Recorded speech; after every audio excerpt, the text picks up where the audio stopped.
Hey y'all, welcome to Tool Talk. It's Amber. And Heather. Oh, and we are back and so excited to talk to you more about Comfort crisis. I know we've been reading and taking notes and all the things. And today I want to start out reading just a small paragraph to you from the book. And then Heather and I have some things to share with you and hopefully encourage you as you're on your health journey. So on page 139 in the book, it says, "And we also know now that all diets work until they don't, which is, according to one large survey in the UK, an average of 5 weeks, 2 days, and 43 minutes in. That's when we give up and slowly slide back into our previous state. Why? This is when the discomfort sets in. People usually fail after a handful of weeks because their bodies fight to bring them back to their starting point. When your body fat drops enough, your brain responds by making you hungrier while at the same time decreasing how satisfying your meals are." So this is something in my job and even in my own experience I have seen over and over and over again. It's really easy for people to just go back to those old habits because they're comfortable. We've all done it, and this is where it's really important for Heather and I feel like it's very important for you to understand that if you are going to be a different person, you have to create a new identity. Otherwise, if you're just doing this to fit into the dress or because your daughter is getting married, you are always going to go back to who you were before because you did not change your identity. And we're both on a journey that we've quite changed our identities. Absolutely. And, we're not created to be the same. When we're born, we're not to stay the same person until we die with the same habits, with the same everything. We're created to change. We're created to want more. Because a lot of us, and don't tell me you don't, you long for something, right? You long to go on that vacation. You long to live in that house. You long to be with this partner in life. You long to have kids. We're created to crave something. And that's who we need to focus on as we're thinking about our health as well, because we're not created just to eat the same old things all the time. And that, we're supposed to want more, want better for ourselves as we grow through life, because you're going to get to a point where you're not going to be able to. Yeah. No, that's a great point, Heather, for sure. You aren't meant to just be the same all the time. And you are supposed to grow and learn. And in order for you to learn and to be something different, you have to get uncomfortable. You have to give up something, and that's hard. It's hard to give up stuff, especially if you've created such a connection to whatever that is. I mean, and you can be connected to a cheeseburger from Burger King as much as you can be connected to anything. So it's very hard. And I think that's what people tend to focus on, is what they have to give up. Mm-hmm. I hear that a lot. Well, I can't have this. You can't have that. And it's like, you shouldn't want it. You should want something different, something more, something better. Yeah. And it's interesting that you said that about you can be connected to something, because when you look at your identity, so those of you that are listening, just think about yourself right now. What is something that you are connected to? Like, how do you describe yourself? So I describe myself as a coffee drinker, right? I love coffee. And if you ask about things I love, that's going to be one of the things on the top of the list. But if I connect myself as a coffee drinker and I'm like, I must have coffee every single day, and I'm drinking these highly caloric beverages and I'm going to my favorite coffee shop every single day, and then I realize, wait a minute, this really highly sweetened, highly caloric, highly fat-laden drink is not leading me to my goals. Just like you said, I've got to break up with that idea of something that was such a part of me that I connect with. Or change your relationship with. Yes. Right? You figure out how to make it so if that's something that you're really connected to, We're not telling you you have to break all ties. This is it. The divorce papers, you're signing them. No more. No contact order has been established. You figure out how to make it work. You figure out how to make a coffee that because you still enjoy your coffee, right? Yeah. It's just different coffee than you drank this time last year. Yeah. You know? Yeah. So you've got to try to think outside the box. This is true. Not happening. Oh.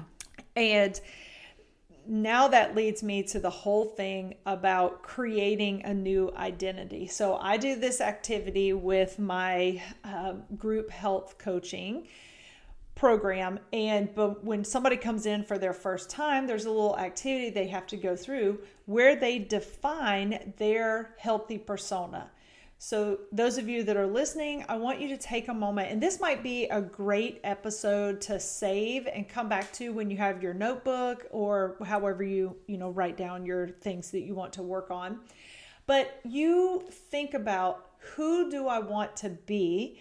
So I call my person Healthy Amber, and we have a client that she secretly told me on the side, she calls herself Sexy. Her name, so Sexy Amber, that's her healthy persona, Sexy right? Amber. It is so cute. So Healthy Amber, who is she? What does she do every day? What are her activities? What are her behaviors? What habits does she have? How does she dress? What is her work? Who are her friends? Who do you surround yourself with? And you want to create that person who is completely healthy that you are striving to become. Is that going to happen overnight? Heck no. I'm still working on Healthy Amber. She's still got a long way to go. But this is where you start to work on your new identity. Who are you? What habits do you have? This is the key to creating a lifestyle so that you aren't white knuckling it to eat the right foods and do your exercise every day. Hey, I don't look forward to exercising every time we go, but it's a part of who I am. And I know if I skip, I'm not going to be the version of me that I want to be. So these are the things that motivate you to become a better person, a healthier person, to put those habits into place. And I have a little story about my new identity that I'll share. And then I know Heather wants to also share about her identity and what she's worked on. But I've been doing this for a while now, and I have cut down alcohol out of my life for a large amount. So we went to the beach, saw some friends. We were actually sitting in a bar and drinking, or my friends were drinking, and I thought, you know what? I'm relaxed. It's a little celebration to see them. I'm going to have some drinks with them. So I had a couple of drinks, and the next day I woke up and I had to drive. I had to go to a training, and I'm driving on the way to the training, and this little voice inside my head was like, alcohol is not a part of your identity anymore. It just boom, out of nowhere just popped in my head. And I thought, this is it. This is the catalyst and the change that at this point now I'm like, no more alcohol. And it was something that just developed over many years. I cut down the alcohol, and then I was doing it because I was eating in a deficit. And then now it's like I had this big aha moment that it just doesn't serve me anymore. So that was something that it was just like this freeing. I just let it go, And I thought, oh my gosh, look at me. I'm grown up. I'm creating this identity that I want to be better. And it wasn't something that I had to fight myself for. It was just something I had to build the steps to get there. And it took a long time, but then it finally click. And then I was like, okay. And I have no desire anymore. I'm like, all right, it just doesn't serve me. Mm-hmm. So how about you? Because I know you've been working on a lot of stuff lately. So. Well, I want to reiterate on the fact that you in everybody, you need to listen to the little voices. You know, we always talk about schizophrenic people who hear little voices in their head all talking at the same time. Well, you know, there's voices of reason. And a lot of times they pop up and we can easily excuse them away because, you know, you're out with a group of friends, you want to do this, you know, this is not where you want to be, but you're going to do it because it's easier to follow the crowd than to listen to the voice and just stay your course. So I think it's so important to listen to the little voices that are reminding yourself that you can do it and you can make changes and you don't have to follow the crowd. You follow what your desires are. So, and I've learned that, and I don't know, it comes easy for me because I try very hard to be lazy and not caring. I really want this, but the little voice inside my head says no. And I reason with myself constantly. And that's how I always manage to stay on top, is because I'm actively listening to what I know that I need to do. And it's very interesting, this whole journey. I'm on week 3. And it's been quite a roller coaster. And I've learned that I just don't desire things that I thought that I did before. You know, and like I've said before, you don't have to cut ties with your relationship with whatever your coffee. For me, it's pizza, you know, and I figured out how to make pizza work for me, but it's not something. And I told Amber, I was very proud of myself. And she's like, oh, make a meal card so that can be one of your go-to meals. And I'm like, it's not one of my weekly go-tos. It's something that I like to know that I can have if I want it. And that's how I think that's the biggest thing that has changed for me, is realizing that I don't have to have the things that I felt comfortable with, like pizza and hamburgers and French fries and chocolate cake or candy or, you know, anything, whatever your normal go-to is. It doesn't. You know that you can do it, and that kind of takes a little bit of the edge away from, you know, accomplishing it. Maybe I don't really know how else to express it, but it's not in my weekly go-to plan. You know, I've been very, very consistent in following the foods that I should be eating. And I feel like I'm putting stress on myself that I'm going to get bored with it. I don't want any more rice. I don't want even any more potatoes. It's just so weird. But you know what? I eat them. I eat the amount that I'm supposed to eat. I eat the protein that I'm supposed to eat because I know that that's what I want to do. And I don't try to attach any emotion to the food. And I think a lot of us have a problem with that. And it's very interesting. This made me ponder in my quiet moments when I'm driving down the road, is the emotional attachment people put to their food. Oh, yeah.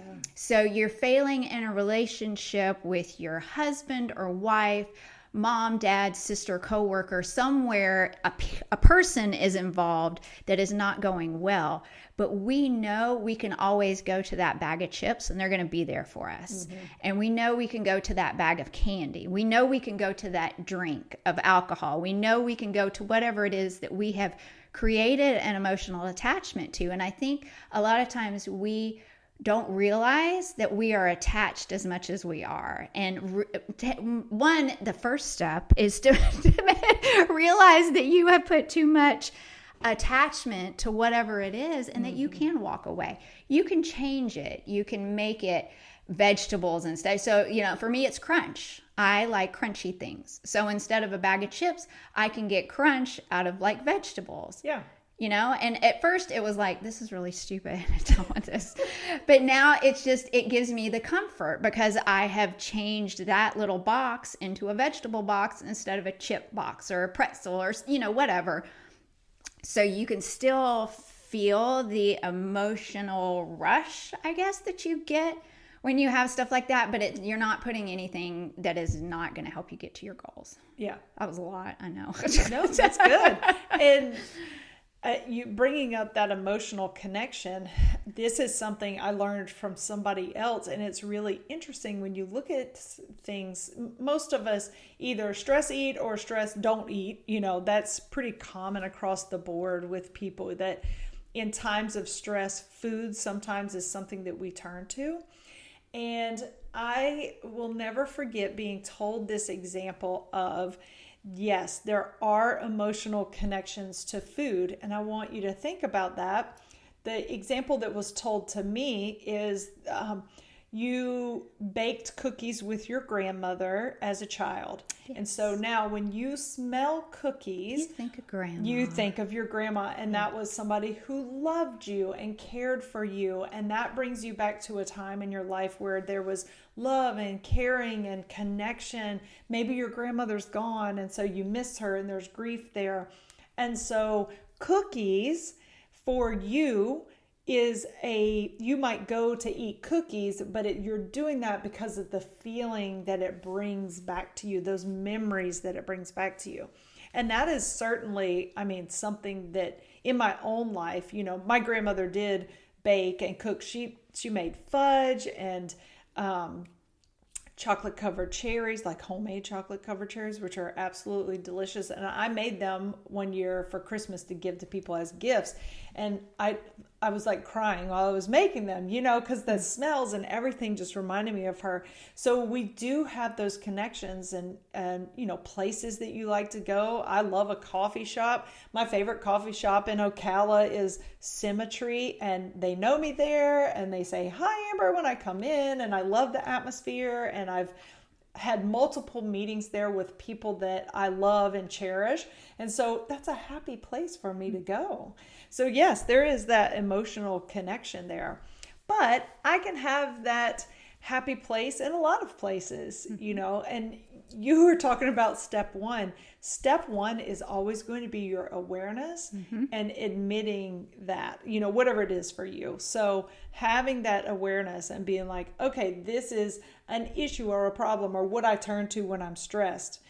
And then creating that identity, that's something that you would write down. Okay, when I'm stressed, or the person that I am now is going to go to the coffee shop and drink like 2 lattes full of sugar. But healthy Amber, when she's stressed, she's going to go for a walk. Yes. Or she's going to do some deep breathing activities, something to bring that stress level down that isn't just trying to get something to fill the hole of the stress, So that's something to look at for sure. And when you work on these habits just become you. It's you. You're no longer like, oh, I have to eat this food. I have to go do my walk.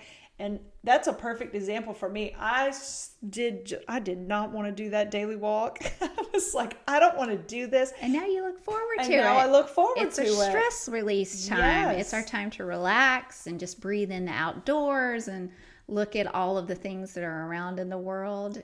Yeah, yes. It's a problem. And it's also a problem solving time. So you've got to find out or figure out your new self and what your new relationships are and what you're going, and stop thinking about what you have to give up. Yeah. And what you have to do and what you get to. I say this in class all the time. We get to do one more round instead of, oh, we have to do one more round. It is 100%, and it may sound like the guru gobbledygook, feel good, which, I roll at all of that. But it's true. You have to change your outlook in order for anything to change. Yeah. And when you look at it, especially for what we're talking about, your health habits, instead of looking at what you're giving up, think about what you're gaining. Yes. I saw a TikTok this morning, and the guy was talking about that people have so many important things until they have a very serious health issue, and then that's the only thing that's important. And I thought, wow, isn't that true? We run around all stressed, shoving processed to highly processed foods, high sugar, high salt, high fat into our mouths. We're worried about this, we're worried about that. And then if you ever have that serious diagnosis, it definitely changes your mindset. Absolutely. And I said nothing, this was my tagline when I first started the training tool, nothing is more important than your health. And the reason why I said that is because you can have all the money in the world, but that's not going to buy you health. It doesn't matter. you have got to have your health to be able to live in this life and to have a good life. I mean, it sucks to be sick. It does. And then you wonder, how did I get here? Yes. And sometimes it's like some of the choices you have made. Absolutely. You've made it too late. Yes. You can't turn some of that back around, right? I think you can. I always feel like we can become It's never better. too late. Yeah, it is never too late, regardless of what situation, your age, your current health situation. It's never too late to start. And I want to say, when I tore my ACL, I will never forget sitting in the car and watching people walk. And I would be like, without pain, right? Look at their two fully functioning knees. Yes. You really, until something happens to you, you really don't realize how blessed you are to be able to do the things that you can do. So that was a great point. I get to work out because you know what? I've got two fully functioning knees now. Yes, and you is strong. I is strong, and I get stronger day by day. Thanks. Absolutely. So hopefully this gives you a little something to think about. What new identity do you want to have? What does your healthy persona look like? And if you need help, we coach people. You can always reach out. We are here for you. Yes. So we hope you enjoyed this, and we can't wait to come back. Coming up, we're going to be talking about snacks. Oh, who doesn't love a good snack? So you definitely want to tune in to the next episode, and we will see you guys soon. Like and subscribe. Bye.